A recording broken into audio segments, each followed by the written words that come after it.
mati. Menurut kabar yang beredar, peristiwa mengenaskan yang akhirnya menyebabkan terbantainya ribuan kaula Mataram itu akibat ulah kedua tumenggung itu. Mereka bersekongkol mengobarkan hasrat agar Pangeran Alit bersedia untuk menjadi raja, dan keduanya menjamin bahwa seluruh kaula Mataram akan berpihak kepadanya. Begitulah desu-desu yang waktu itu beredar. Kumam Raden Purboyo. Entahlah, aku pun mendengar kabar bahwa pada suatu hari Pangeran Alit didatangi oleh Tumenggung Pasingsingan yang turut mengasuhnya sejak kecil bersama Patih Danubaya. Dia datang bersama anaknya yang bernama Agrayuda.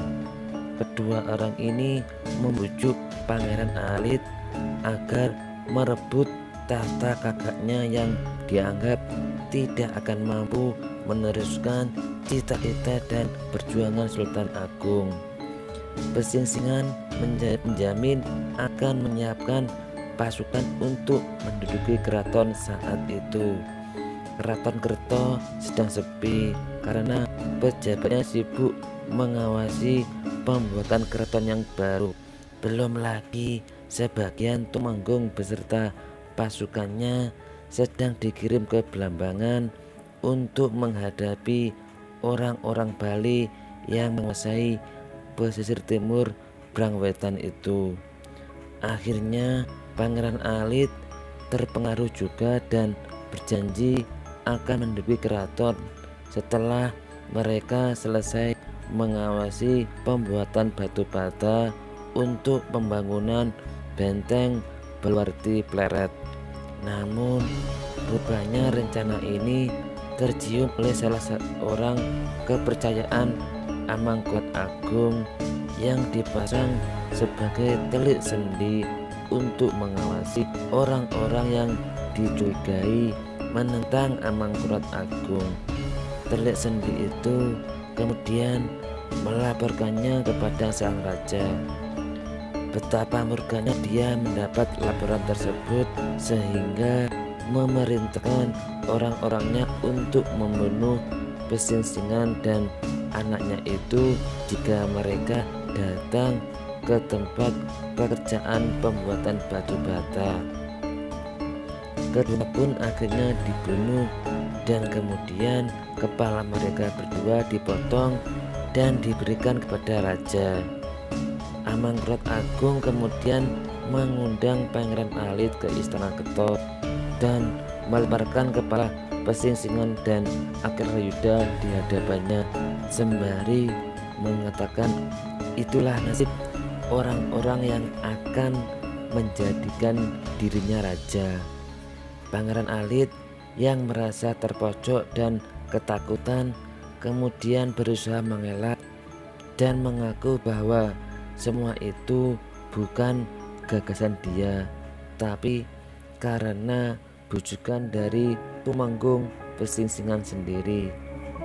Karena masih sayang dan dengan sang adik, Amangkurat Agung memaafkannya, tapi memerintahkannya agar semua lurah dan pengikut yang diberikan untuk melindungi Pangeran Alit diserahkan kepada raja. Pangeran Alit menyanggupi dan menemui para pengikutnya. Pengikut Pangeran Alit menangis dan memohon agar dia mengurungkan niat untuk menyerahkan semua pengikutnya. Mereka yang jumlahnya ratusan orang itu khawatir akan jika diserahkan kepada raja, karena mereka tahu pasti akan menemui nasib yang sama seperti yang dialami oleh Tumenggung Pasingsingan dan anaknya Arya Agrayuda. Pangeran Alit rupanya merasa tidak tega karena para pengikutnya tentu akan bernasib seperti Tumenggung Pasingsingan dan anaknya. Sebaliknya, dia kemudian justru memerintahkan agar para pengikutnya yang didukung pula oleh para ulama dan santri-santrinya menyandang senjata. Mereka sepakat akan melanjutkan niat sebelumnya untuk menyerang ke Daton Kerto. Raja pun akhirnya mengetahui kalau Pangeran Alit hendak menyerang keraton atas laporan dari Tumenggung Dirantaka dan Ki Dapawana yang setia kepadanya. Kabarnya Amangkurat Agung memerintahkan prajuritnya agar tidak melawan jika Pangeran Alit mengamuk dan menyerang keraton, sekalipun banyak yang tewas karenanya. Namun saat hendak menyerang keraton, para pengikut Pangeran Alit banyak yang menarik diri karena takut dianggap sebagai pemberontak. Mereka diliputi kecemasan membayangkan hukuman berat yang akan menimpa mereka jika tertangkap. Akhirnya yang tertinggal hanyalah 6 lurah yang paling setia mengawal adik Amangkurat Agung itu.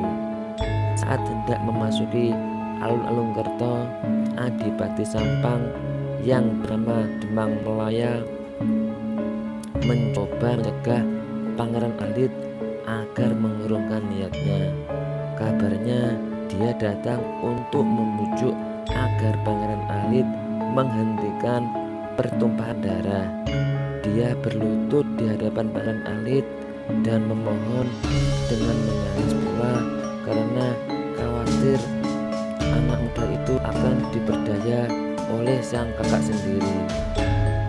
Tetapi niat Pangeran Alit sudah tak terbendung lagi karena tak terima atas matinya kedua orang pengasuhnya. Bahkan dia yang masih berdarah muda justru marah kepada orang tua yang berusaha mencegah terjadinya perang antar saudara sekandung itu. Karena marah yang tak terkendalikan, Demang Malaya pun ditusuk keris yang tunus di tangannya. Keris menancap tepat di leher Demang Melaya hingga tembus ke belakang, sehingga matilah penguasa Madura yang bergelar Cakran itu. Para pengikut Adipati Sampang menjadi marah begitu menyaksikan pemimpinnya dibunuh di depan mata mereka. Mereka pun beramai-ramai langsung menyerbu Pangeran Alit. Karena tak berdaya menghadapi keroyokan ratusan prajurit Madura, Pangeran Alit pun terbunuh. Karena kemudian diusung ke setinggi keraton. Betapa sedih dan kecewanya Amangkurat Agung melihat adik tercintanya tewas mengenaskan begitu.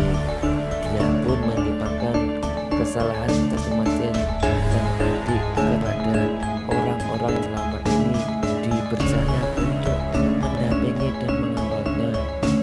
Sebagai rasa bela sungkawa dan kesedihan, raja kemudian melukai bahu kiri dengan kerisnya sendiri. Dia yang sejak tadi menyalahkan orang-orang Madura yang mengakibatkan adiknya terbunuh. Ratusan prajurit Malaya justru harus menanggung akibatnya. Mereka semua dibantai, dan untuk membalas dendam kepada para pendukung adik yang hendak merongrong kewibawaannya itu, Amangkurat Agung memerintahkan 4 orang kepercayaannya untuk memimpin melakukan sabu bersih kepada para pemberontak. 4 orang kepercayaannya itu adalah Tumenggung Natair Nawa, Bupati Pati atau yang dijuluki Kiai Suto itu, Raden Suranoto atau Tumenggung Demak, dan Kiai Ngabehi Wirapotro. Dari peristiwa itulah para pendukung Pangeran Alit diburu dan dibunuh. Semakin demikian pula dengan orang-orang yang selama ini berada di sekitar Raden Mas Alit, mereka mengalami nasib yang tak jauh beda. Atas perintah Amarot Agung yang dirundung rasa sedih, marah dan kecewa itu, maka ribuan orang yang dianggap sebagai penentangnya pun dibantai. Kembali Patih Wiroguna mendesah dengan muka muram dan suara yang semakin menurun. Dikarenakan telah panjang lebar bercerita, dia pun menyeruput kembali teh jahe di cangkirnya yang masih hangat untuk menenangkan diri. Keadaan pun menjadi hening. Kedua orang tua itu bergulat dengan akal alam pikirannya masing-masing. Dari sebab itulah keponakanku Amangkurat Agung memindahkan Keraton Kerto yang dianggap telah tercemar ke Pleret. Dia menganggap keraton mendiang sang ayah akan terus mengakibatkan kesialan baginya jika terus diri. Gumam Raden Purboyo dengan suara parau. Betul Kang Mas, meskipun sejak zaman sang ayah berkuasa, sebenarnya sudah ada rencana untuk memindahkan Keraton Kerto ke sebelah laut ini. Rupanya penangkapan para kompeni VOC atas perintah Sultan Agung itu dapat dimanfaatkan ilmunya dalam hal bangunan yang lebih kokoh dari bangunan kayu, sambung lawan bicaranya. Namun sudah lebih dari 8 tahun pekerjaan pembangunan Istana Pleret masih terus saja berjalan hingga kini. Pembangunan yang harus menelan banyak korban sebagai tumbal, entah sampai kapan akan selesai, ucap Raden Purboyo sambil meneguk kembali air teh jahe di cangkirnya. Memang menyedihkan jika menyaksikan mereka yang berasal dari negara Priangan hingga Madura diwajibkan datang kemari. Ribuan orang secara bergelombang dibawa paksa dari tanah kelahirannya demi pembangunan Istana Mataram yang baru ini, sambung sang patih tua. Raden Purabaya hanya mengangguk setuju sambil meletakkan cangkirnya kembali di meja. Patih Wiroguna menerawang ke langit-langit Pandabak kecil kepatihan. Dia teringat peristiwa masa silam ketika Amangkurat masih menjabat sebagai putra mahkota. Ketika itu dia telah melakukan perbuatan yang sangat menyakitkan hatinya. Sejak berusia remaja belia, Arya Mataram yang kini menjadi Amangkurat Agung Mataram sudah dinikahkan oleh orang tuanya dengan putri Pangeran Pekik, penguasa negara Surabaya yang beristrikan Raden Ayu Pandansari, adik Sultan Agung sendiri. Tentu saja perkawinan tersebut adalah taktik Sultan Agung agar Surabaya, Kalimas, dan Grangwetan dapat semakin erat hubungannya dengan Mataram. Putri Pangeran Pekik dan Ratu Pandansari yang dinikahkan kepada Arya Mataram itu bernama Raden Ayu Bangayu. Jadi keduanya adalah saudara sepupu sendiri. Sejak muda, Raja Mataram yang sekarang ini sudah memiliki tabiat yang beringas dan manja. Meskipun ayahnya tidak menyukai berhubungan dengan kompeni VOC, namun sang anak justru mendekati musuh ayahnya. Dia gemar menerima hadiah-hadiah dari kompeni VOC, mulai dari ayam Belanda, kuda Persia, hingga gadis-gadis Bugis dan Manado. Rupanya putra mahkota Mataram yang masih muda main perempuan. Apalagi semenjak kematian Raden Ayu Pengayun setelah beberapa bulan melahirkan putra lelaki yang diberi nama Raden Mas Rahmat. Lelaki tua yang pernah menjadi tangan kanan dan orang kepercayaan Sultan Agung itu teringat kembali dengan kisah masa lalunya yang menimbulkan benturan dengan putra raja yang kini menjadi penguasa Mataram ini. Pada saat itu Arya Mataram yang masih berumur sekitar 18 tahun ternyata main belakang dengan salah satu istrinya yang termuda. Rupanya dia gelibeng dengan si Roro Mendut yang usianya terpaut beberapa tahun lebih muda darinya. Harus diakui bahwa istri termuda Wiroguna yang diambil dengan penuh susah payah dari pesisir utara Pati itu memang cantik jelita. Siapapun lelaki yang melihat tentu akan terpesona dan berkeinginan untuk memilikinya. Demi mendapatkannya pun harus dilakukan dengan perselisihan melawan beberapa lelaki yang berupaya memiliki gadis pesisir yang menawan itu. Dengan jabatan dan kekuasaannya pula, semua lelaki penghalang hasratnya kepada si gadis jelek itu dapat disingkirkan.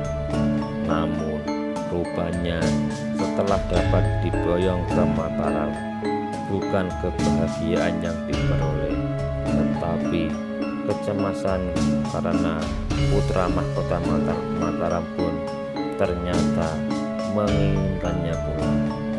Meski Patih Wiroguna dianggap sebagai tokoh kuat di Mataram dan orang kepercayaan Sultan Agung, tetapi sang putra mahkota sepertinya tak peduli.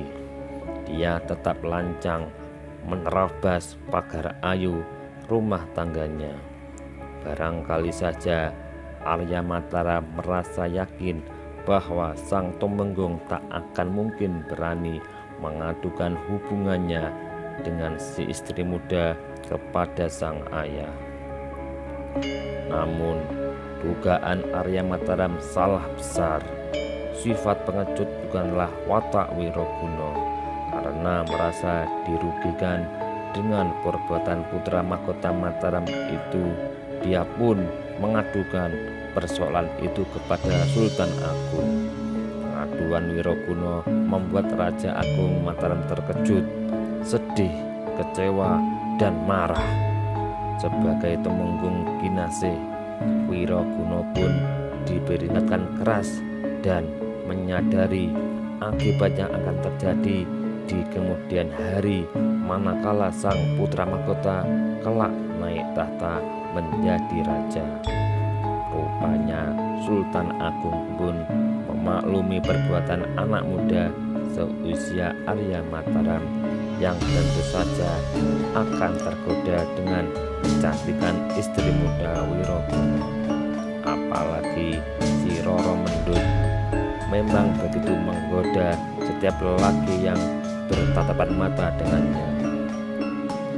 Ketika sidang peradilan digelar, Arya Mataram memohon ampun dan berjanji tidak akan mendekati wanita simpanan Wiroguna lagi, serta bersedia untuk berguru tentang kebijaksanaan hidup kepada Patih Danubaya.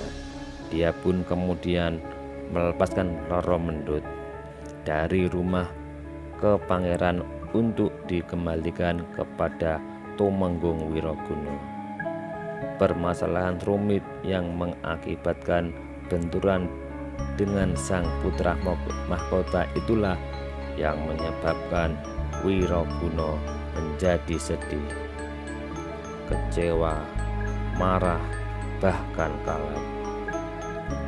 Kesalahan pun ditimpakan kepada Roro Mendut.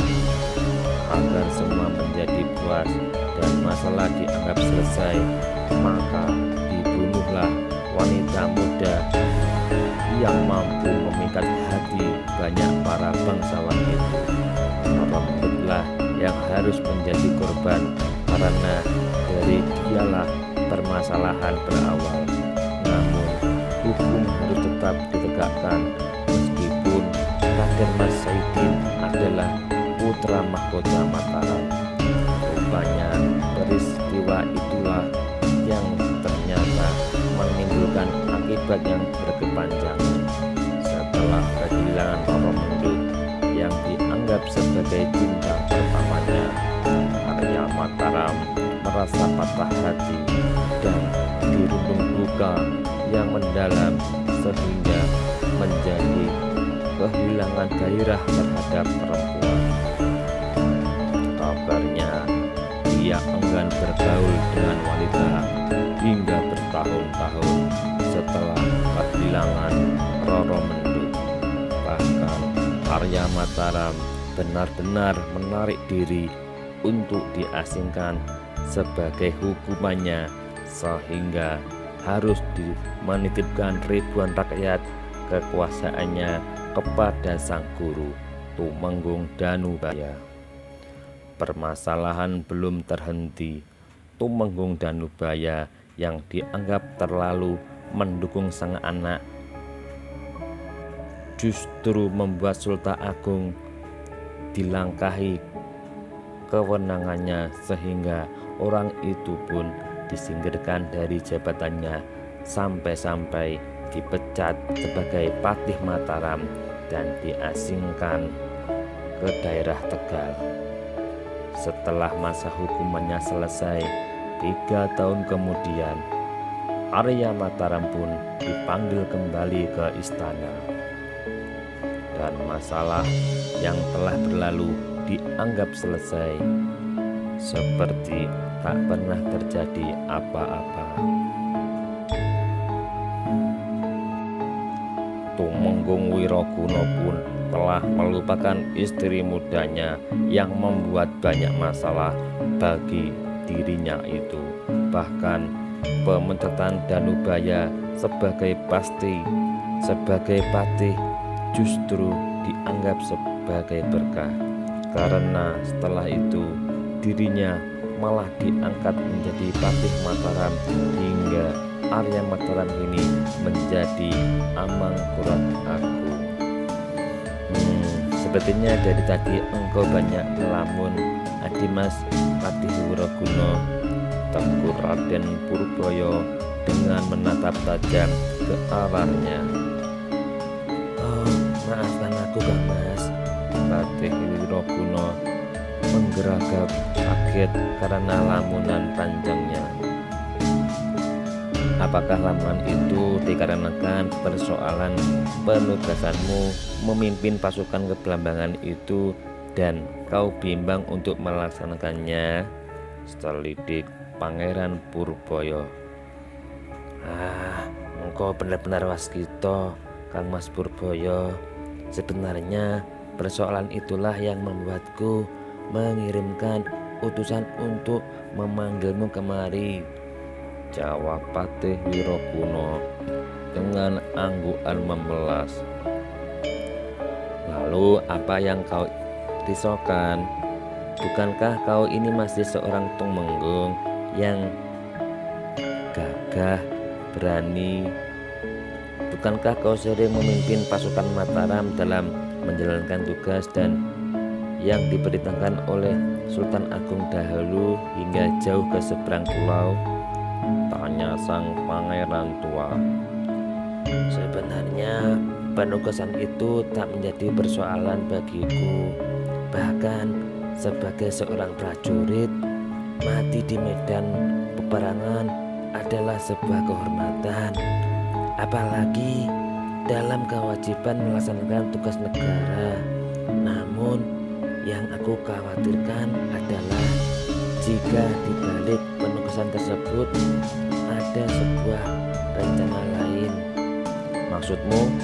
Raden Purbaya memajukan kepala mendengar kata-kata yang terakhir diucapkan lawan bicaranya. Tentunya kau pun tahu permasalahanku dengan Amangkurat Agung di masa lalu. Permasalahan istrimu yang dari pesisir Pati itu, tanya Raden Purbaya berbalik tanya. Patih Wiraguna hanya mengangguk pelan dan menundukkan kepala. Keduanya membisu kembali. Suasana pun sejenak menjadi sunyi, membiarkan angin utara berhembus menggerincingkan dedaunan kering pohon waru di halaman tak jauh di sebelah beranda tempat mereka berbincang-bincang.